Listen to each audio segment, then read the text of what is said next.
In this video, I'm going to share the exact phrases and tactics that I use in basically every single sales interaction. Sold over $500,000 in personal revenue on the doors, and I've built and scaled sales teams into doing $500,000 a month on the doors. And so I'm going to tell you the exact sales tactics that have worked for myself as well as my team. Take Patrick or Anne-Marie, for example. This year, in just their second summer ever in sales, they were both able to break Canadian records, selling well over $600,000 in personal sales revenue on my team. It's also worked for my rookies though. Francois, for instance, was able to break the company record for the highest producing rookie sales rep in the company, doing well over 6 figures in his first summer ever in sales. And so if these tactics have worked for myself, my experienced reps, as well as my rookies, I'm confident they can work for you as well if you listen closely and implement them effectively. So first one is framing. And this is something that's going to impact the entirety of the rest of the conversation, and something that sales reps, especially rookie sales reps, suck at. They lose the sale before the conversation has even begun. The reason as a rookie sales rep, you get customers playing so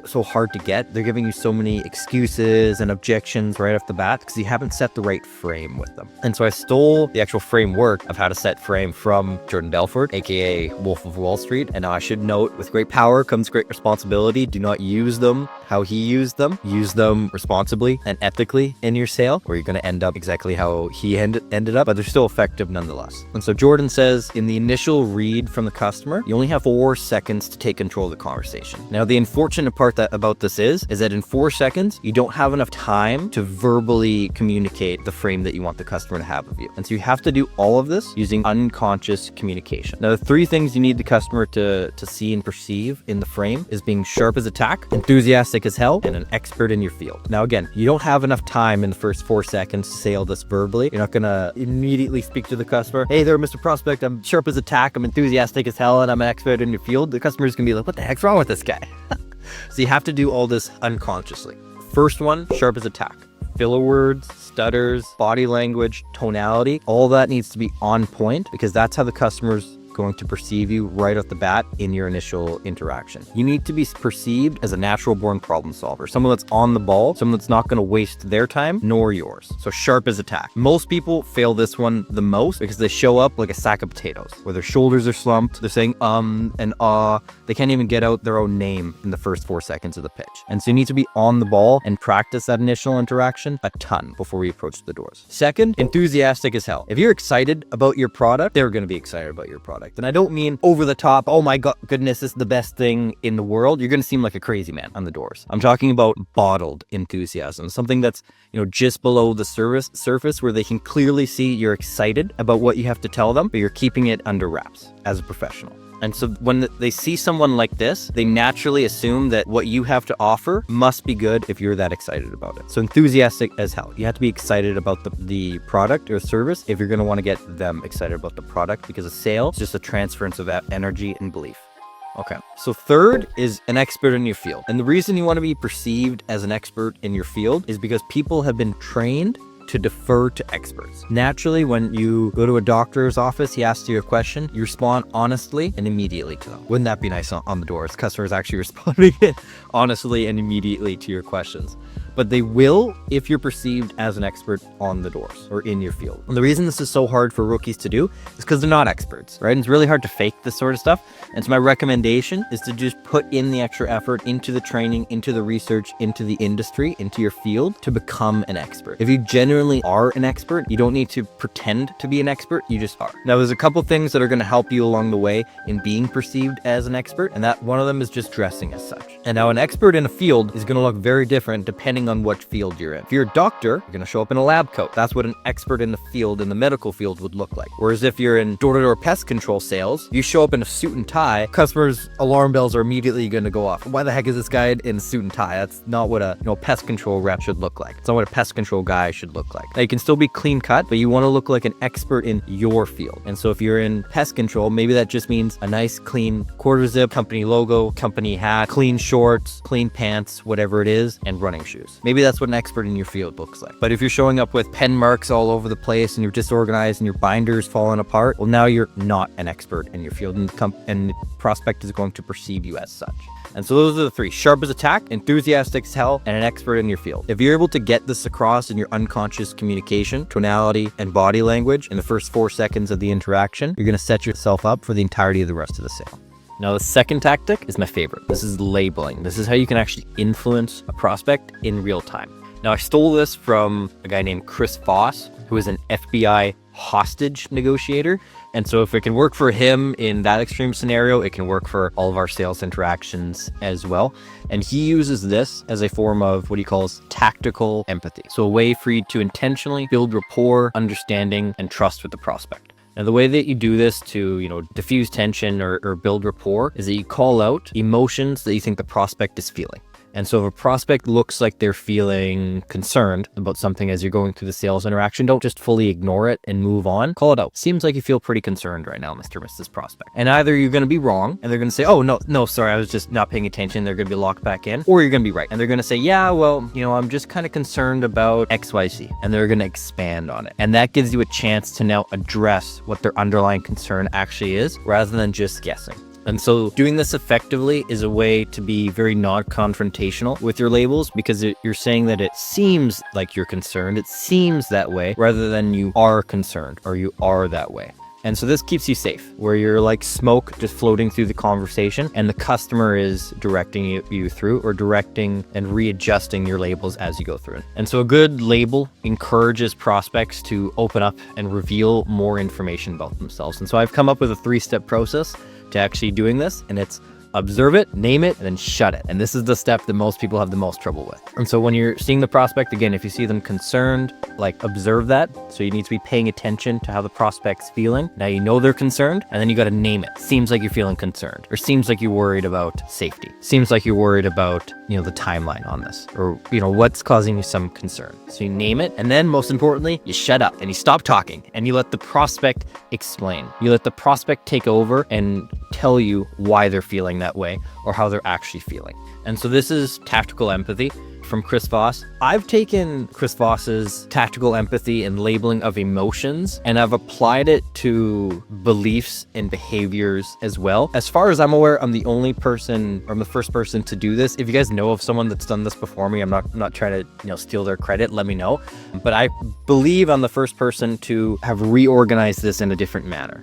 Okay, so labeling with belief and behavior now. This is the biggest form of voodoo that you can use on a prospect. And again, you have to be very, very conscious to be using this ethically and properly and not manipulatively, because you can verbally reinforce and influence a prospect's beliefs and behaviors in real time into acting in the way that you want them to. And so it's a very, very powerful, skill to have. And this is what I use to actually improve the quality of prospects in real time. And so for a lot of rookies or unexperienced sales reps, they have an issue where, the prospects just aren't high quality. They're not good leads, so to say. And then they wonder how their sales managers are able to convert such a higher percentage. It's not that the prospect themselves is any better. It's that they've turned those same prospects into better prospects in real time. This is how I usually do it, is I verbally reinforce a prospect into acting and believing and behaving in the way that I want them to, into the way that an ideal prospect would.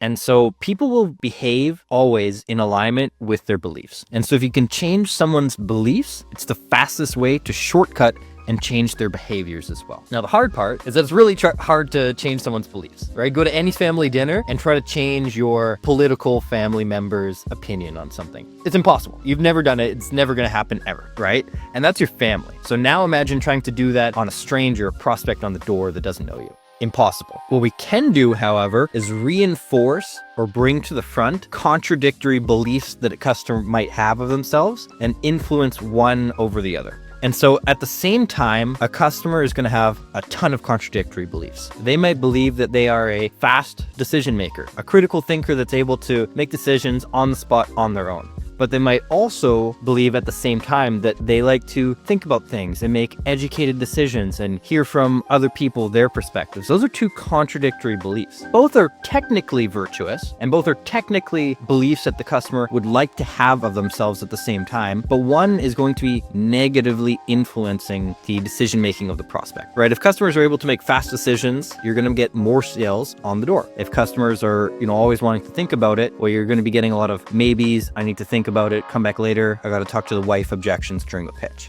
And so you're going to want to influence and persuade the customer to believe one thing over another of themselves. And this is where things can go from manipulative to empowering. And so that's how I recommend you use it in the pitch, is if you can use it to actually empower the customer to be a better version of themselves and utilize the belief and behaviors of themselves that's actually more beneficial than the other, well, that's how you're actually helping a prospect during the pitch rather than being manipulative. So you have to pick and choose when you use this so that you're always using it ethically and effectively. And so how do we do this? During the pitch, you're going to want to add in certain sentences, labeling the prospect as having certain beliefs or behaviors. Now, the best way to do this is to add in third party into the pitch, because that's an even stronger force into making the prospect act in a certain way, because now they're acting in alignment with not only their beliefs, but the collective beliefs of their peers as well. And so if you're in a sales conversation and you're in a rapport phase and the customer's talking about, a business that he runs, maybe you're going to want to slip in the fact that, oh, that's so cool. Jim across the street also ran a business. I love, dealing with business owners. I find that they're just so easily able to make fast decisions on the spot and trust their decision-making ability. And they're always willing to help out, other local small businesses. How could that prospect possibly now give you I want to think about an objection when you just told him that he seems like the type of person that's able to make good, fast decisions and is always willing to help out other local businesses? Because that now puts in the implicit counter example that if he doesn't go with the service, that he is now the type of person that can't make good decisions and fast decisions on the spot, and someone that doesn't help out small local businesses as well. And now you've also thrown in the fact that Jim does that, and Jim is his peer that knows him, and so now he has a almost social agreement to act in alignment with Jim as well. And so now you're basically putting these two different beliefs and these two different behaviors that the customer, the prospect can have. And you're saying, okay, well, go ahead and choose which one you want to go with. And obviously they're going to choose the one that upholds the beliefs and behaviors of the community that they're in. And so now they're going to be highly more likely to act in alignment with being a fast decision maker, being able to make decisions on their own on the spot, and being willing to help out other local small businesses, aka you as a prospect. Now, bonus strategy here, and this is another thing that I'm pretty sure I invented, is you can use the same strategy to immediately change the tone or intended purpose of a prospect's response into a positive one when it was intended negatively. And so if you knock on the door and the prospect immediately seems on guard and they're like, oh, we don't get very many, door knockers around here, that's intended to be negatively. It's like, who are you? Why are you at my door? Why should I listen to you? You're just, a door-to-door salesman. And then you can flip it on its head to have a complete different meaning. Yeah, I'm so glad I dropped by to this neighborhood. Everyone's just been super kind and open-minded to hearing what I have to say. How long have you guys been around the neighborhood? So now you've completely changed it, right? Now you're still putting them in a positive frame, because people are not going to like if you're reducing their frame. You're putting them in a positive frame. You are a kind person. You are open-minded. You're willing to hear what people have to say, right? Because again, people have contradictory beliefs. People like to think that they're kind and open-minded and willing to hear people out. However, they're also, in reality, believe that, door-to-door sales may be bad. They don't want to hear what you have to say. You're a stranger at their door. They don't want to listen to you. Those are contradictory beliefs. And so same thing, if they're basically saying this at you in a sort of unknown tone, like they just did in that example, then you're going to want to use this to reinforce a different meaning that what they say could have. And again, third party is super useful in this. So you're saying that all their other neighbors were also willing to hear you out and be kind to you, and so they should as well. And so this little strategy is something that can really influence the behavior of the prospect if you're able to influence the beliefs that they have of themselves. Because again, the behaviors are always going to follow their beliefs. Okay, final tactic. This is what everyone wanted. This is the closing. This is how you actually get the prospect to say yes at the end of the pitch. And I've actually expanded this into being able to use this at any different stage throughout the pitch, because you're going to want to get the prospect to be in agreement. And I say agreement rather than yes, because we're going to be talking about no-based questions. And so you're going to be wanting to get the prospect in agreement with you multiple times throughout the pitch. Super beneficial when you can get the prospect on board with you multiple times throughout the conversation. It's going to be way easier to actually get the prospect to be fully on board with the service overall later in the pitch as well. And I took this from Alex Hormozi, great business guy. Highly recommend checking out his books or his YouTube channel. He talks a lot about this sort of stuff. And this has been my favorite way to get agreement from the prospect, is to, interestingly enough, get disagreement from the prospect. And so it's rephrasing a question in a way that no means yes. And so this makes people feel just way more comfortable giving agreement, because yes is a commitment, and that'll create a lot of anxiety in the prospect, whereas no is protective, and protection helps people think clearly and make good decisions that are safe. And so this really just comes down to the way that you phrase the question. Alex gives the example of if you're trying to get your spouse to go out to dinner, then you say, do you want to go to the Cheesecake Factory? For instance, the spouse might say, well, I don't necessarily want to go to the Cheesecake Factory. And that becomes a no. No, I don't want to go to the Cheesecake Factory, right? No, I don't want to go to the Cheesecake Factory. Whereas if you rephrase it and you're looking for a no, and you say, would you be against going to the Cheesecake Factory tonight? Well, then your spouse might say, well, I guess I'm not against going to the Cheesecake Factory. It wouldn't be terrible.